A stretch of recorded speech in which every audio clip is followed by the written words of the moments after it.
So I've got the worst slot, don't I, at the end of the day when everyone's feeling a bit tired, and after two amazing speakers who've given really great presentations. So I'll try my best to kind of make it as worthwhile as possible for you. So what I'm going to talk about today is thinking about aging and HIV, but thinking about it from a psychological perspective, and in particular, thinking about mood. And I might also, if I've got time, although I probably won't, think about cognitive impairment as well, and just think about how we might respond to that. So, what's very clear from the presentations that we've had already today is there's lots of things that impact on aging. We can't even define what is successful aging, let alone think about all the factors that might contribute to that. But there's lots and lots of different things, and so, as I say, I'm going to try and focus on the mental health and the kind of psychological aspects. So thinking about, I guess, the scale of the problem, or thinking about what are some of the issues that people who are over 50 who are HIV positive, what are the issues that people are facing, and what is people's lives like? And this study from THT, which I'm sure a lot of you have read, is some of the statistics are really quite shocking. Kind of really high rates. So over 80% of people who are moderately or high levels of loneliness. A third of people socially isolated. Most people living in poverty or below poverty, the poverty line. And high levels of dissatisfaction with their quality of life. And all of these things are a perfect storm, really, for poor psychological outcomes and for psychological distress. So it's not just all about, these aren't just reporting psychological distress, there's an interaction, they're also causing psychological distress as well, and that's really important to kind of hold on to that. So thinking about people living with HIV and depression or poor mental health outcomes or psychological distress, this is the minority stress theory, which is by a guy called Myers, and it's really common. It's kind of heavily cited in lots of literature, and it's really a model that tries to explain the relationship and the interaction with discrimination and stigma, and how that can impact on an individual's mental health. So essentially, people who are a minority in society are subjected to the prevalence of experiences that are negative to them. The discrimination that they face leads into poor mental health. And we already know that people living with HIV, not exclusively by any means, but a lot of people are already come from a minority group, whether that be a minority in terms of ethnicity, or a minority in terms of sexual identity, or gender identity. So we already know that actually a lot of people who are living with HIV are already very susceptible to poor mental health outcomes. And we certainly see that when we look at the epidemiological data, the rates of depression, anxiety, substance misuse. It really holds true. I'm going to talk a little bit now about older adults and think about depression in older adults, because I think often in clinics when clinicians are thinking about depression, they conceptualize it, thinking it from an adult point of view, because for such a long time, and by adult I mean up until kind of working age, that was from psychological literature. I think when you go to 65, you're no longer an adult, you're an older adult, and the literature is very different, So And that distinction is important because the needs of older adults are different to adults often, and the way we work with those people is different as well, and the evidence base for how we might respond to psychological distress is different too. So this is a cognitive behavioural model of depression in older adults, which is very similar to Beck's model of depression, which basically is the relationship between our thoughts, feelings and behaviour, and how they interact to generate a depressive state. But there's other things here that we wouldn't necessarily think about as having an impact on depression or the expression of a depressive state. When we think about adults, there's things that are specific to older adults. So things like internalized ageism as well, and about people, how they feel about being older and about what impact that has. That can often express itself as depression. How older adults relate to therapists or relate to clinicians as well, and how able they feel to open up or to talk about their difficulties as well, and health status as well. We've already seen that as people progress through life, they pick up lots of things along the way, and that includes illnesses and disease. So the older you are, the more likely you are to have medical problems and chronic problems, which then impact on your mental health. And also about role transitions as well. When people transition from adulthood into older adulthood, the roles they hold both in their personal life, almost all of their roles can really change. They can go from being kind of mum to grandparents. They might stop working and go into retirement. All of these things have a big impact on the psychological well-being of someone, and this model kind of takes that into consideration. So when we're in clinic, we probably those things aren't that accessible to us, because when we work in HIV, we often think we just work with adults, and we don't really think from an older adult lens, and that can sometimes make the consultations not that effective, really. Also, I wanted to talk about the relationship between depression and health-related quality of life, and to think about, because certainly that's come up through both of the previous talks today, just how prevalent depression and anxiety is in terms of people's quality of life, health-related quality of life. I think in Professor Anderson's slides, I think it was one of the top things that was reported in the Hall study, that anxiety and depression were about 50%, I think, compared to HIV negative controls or people that they're matched to. So there's a real relationship and between depression and health problems, and it has a big impact on adherence and other treatments. So it's not just, and all of this affects ageing and what we would consider successful ageing as well. So it's really important that we think about that. And this study here, the reason I've put it up is because what's really important is that, and this is why it's important, I think, to measure quality of life in clinic, is because we know that people with depression who are HIV positive will have a much poorer quality of life than people who are HIV negative and depressed. So it's almost doubly loaded. If you're HIV positive and you have depression, your quality of life will be even worse than someone who is HIV negative and depressed.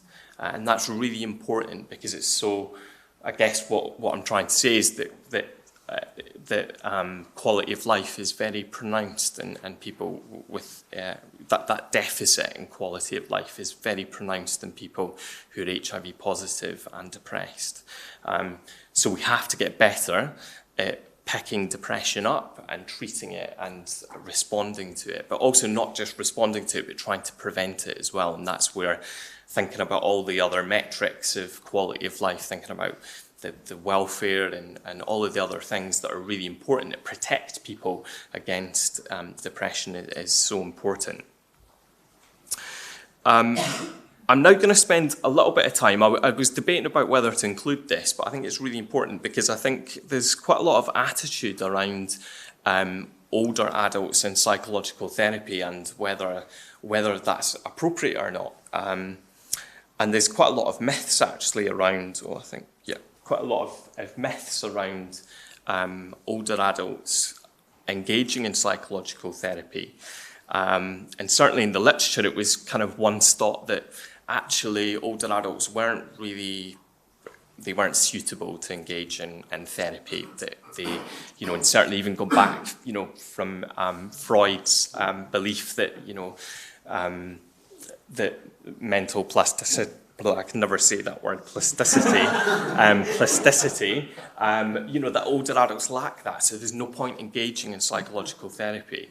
It's just nonsense, really. But it's quite prevalent that people think, well, they're older. It's but it's part of being old.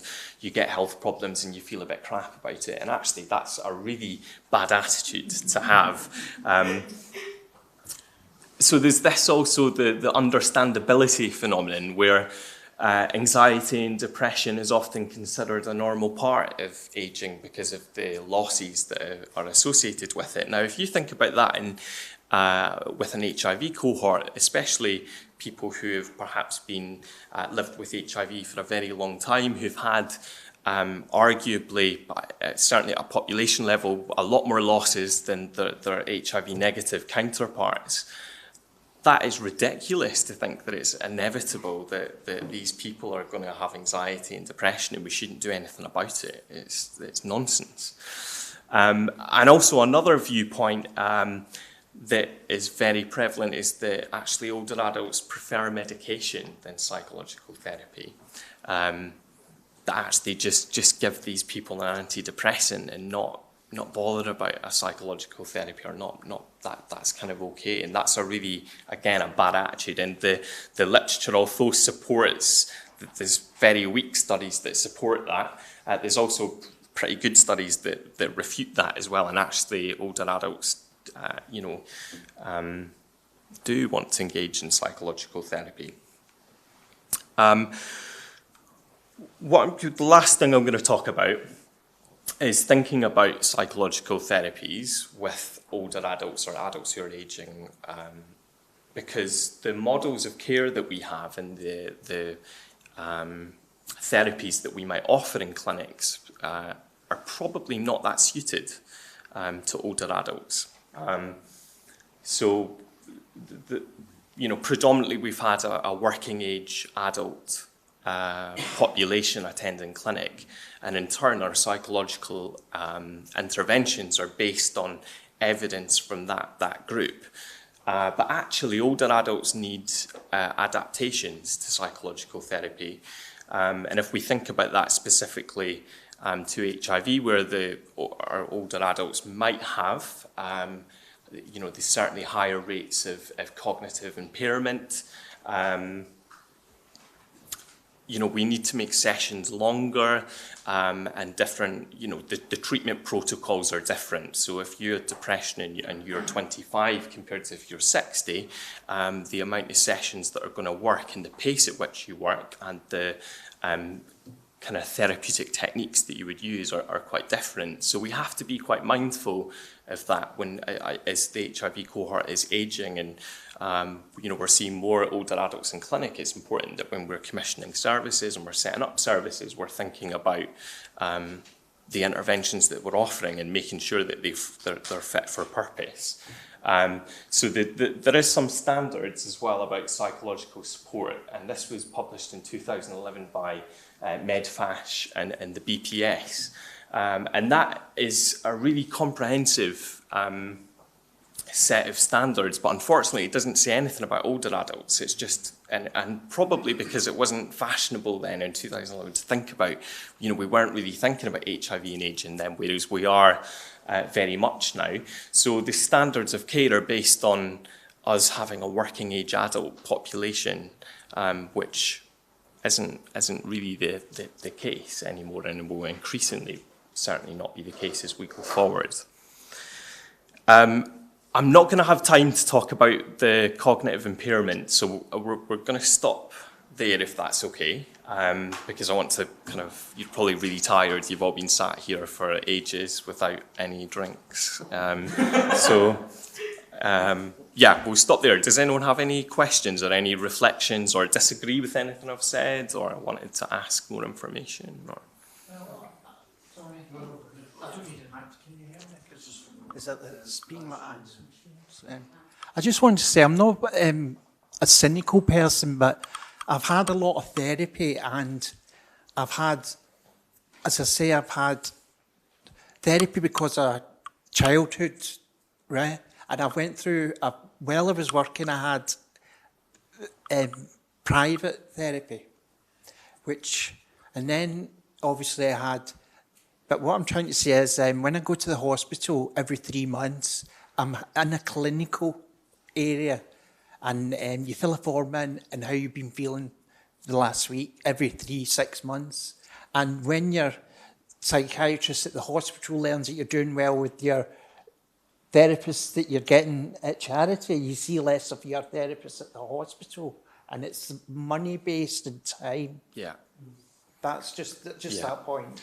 Yeah, no, I think it's a really good point. I think access to psychological care is very, very variable, depending on where you are. I mean, even in London, if I think about, if you go to Chelsea and Westminster, there's a whole raft of clinical psychologists there, and a dedicated psychiatrist, and the neuropsychologist to do all the cognitive impairment stuff.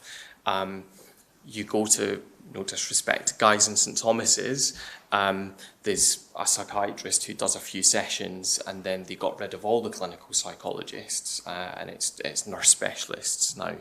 So it's a very valid point. The kind of... In Scotland, the charities, even if you had a sofa and a coffee machine in that environment, it's not a white room desk over 3 months. It totally changes the atmosphere. Yeah. So it's just a... Yeah. No, it's a good point. Yeah. Any other questions? I was going to ask about the CBT model that you discussed there. It said,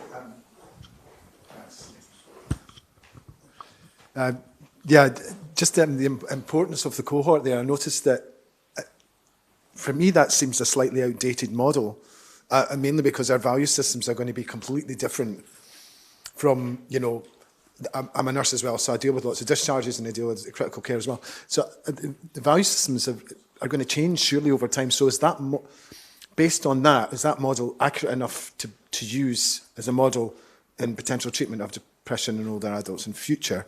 Because the values of grin and bear it, which there's a whole generation coming through, won't be quite like that, and penny saved, all that sort of kind of worldly attitudes towards being stoical or not talking about things. Is that really going to be appropriate in future for a correct model of care? I think I think yes, because I think there will be value cohorts, cohort values that are common, that are really important to take into consideration. Okay. I think the value will be different, or what people think, or what those beliefs are that are, I guess, across the cohort of that older adult generation. Right. Okay. So I think the penny saved, this is from the internet. I mean, that's I get, probably, but I think looking at values, I think that would probably remain. I think there'll be cohort effects. And again, sorry, the second question really. It's to do with the myths surrounding the treatment, and it was all about older adults prefer treatment rather than therapy. Again, and this is anecdotal evidence, at least 60% of the people that I see in older adulthood over 65s, using 4ET scores and all that sort of stuff to assess cognitive decline, they're all on either sertralines or these are antidepressants. A lot of people. So. Is it because our doctors are more, or psychiatrists are more likely to prescribe something rather than because they don't have any other avenue to give people to be able to talk in the first place? And when that comes down to HIV, I think certainly in my personal experience in Scotland, has been my access to mental health services has been actually pretty okay. You know, I've had access to a psychologist, psychiatry. You know, I've had that sort of support. So, are we lucky up here in the fact that we've got the joined up service? Is that going to be different in the future because we need to do more about mental health? It's just kind of comments more than anything else. So. Yeah, no, I think you're right. It's, you know, I definitely think you're luckier up here. Everything is joined up because also as well, mental health services are different hospital trusts as well. So actually, even you know, it's really complicated because when you're referring someone, you're not just referring them to a colleague, you're referring them to someone who works for a totally different organisation and they're commissioned. And that much healthier up here. So sorry? I mean, we may have better services, but actually people aren't necessarily that much better. You know, that's what we have to remember. We can be proud of what we've got, but actually there's a lot of people that aren't getting what they need here as well. No, absolutely, yeah. And I think the reason so many people are on antidepressants like the SSRIs, like sertraline and stuff, is because a lack of people, there isn't these established care pathways for people to access psychological care readily, that easy. And also time pressure, you know, it's much easier for a GP to, you know, there's a prescription for sertraline or whatever, rather than have a proper conversation about mental health and think about, you know, referral to, you know, that's all work, isn't it? It's like, you know, people are working really hard and limited resources. All right. Anything else? Or is that Sorry. more?